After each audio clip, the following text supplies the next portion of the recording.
Hopelessness is an emotion that contributes to our low mood, negative self-perception of ourselves and others. We feel pessimistic and lack of passion in life. We might even feel that we are drowning and no one can help us. We can't see how we can get out of our current situations, and we might feel trapped. Hopelessness is often linked to our poor physical, emotional, and mental health. Psychologists define hopelessness as the feeling that one will not experience positive emotions or an improvement in one's condition. Although hopelessness is common in depression and other depressive disorders and is often implicated in suicides or even in attempted suicides, I won't be speaking today regarding hopelessness in this context, because please see doctor regarding depressive disorders. Instead, we will look at hopelessness we feel with our situation, maybe even with people in our lives today. People felt hopelessness or having no hope during the biblical times also. As David praises God, he also says in 1 Chronicles 29 verse 15, he says, "For we are aliens and transients before you. As well as our ancestors, our days on earth are like a shadow, and there is no hope." And some of us might feel similar. We feel like aliens, or we feel that our days on the earth are like a shadow, and we feel there is no hope. Many things can contribute to us feel hopelessness. Some examples are, if we read or watch the news that are filled with wars, natural disasters, or crises, maybe chronic illness, pain, or fatigue, experiencing prolonged stress can leave us exhausted and hopeless, and we might not see how we can get rid of that stress or how our situation can change. Maybe even studying hard for a test or exam and failing it, or getting a low grade. Going for job interviews over and over and not getting a job. It could be relationship issues, or not being able to settle down or find the right person.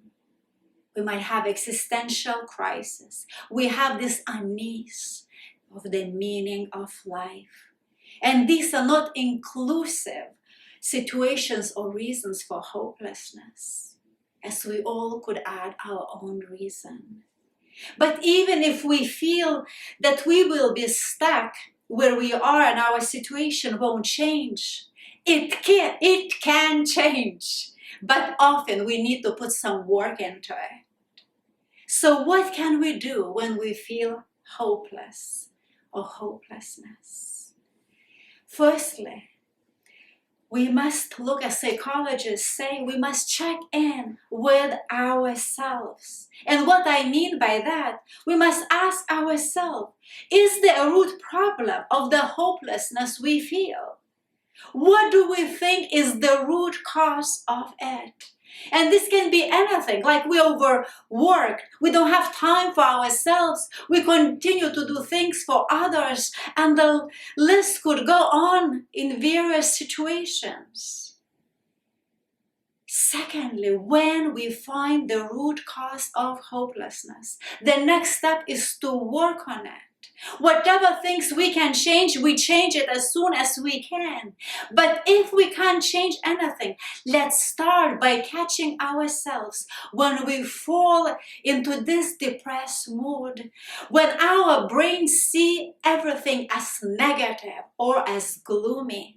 As Romans 12 verse 2 says, do not be conformed to this age, but be transformed by the renewing of the mind, so that you may discern what is the will of God, what is good and acceptable and perfect.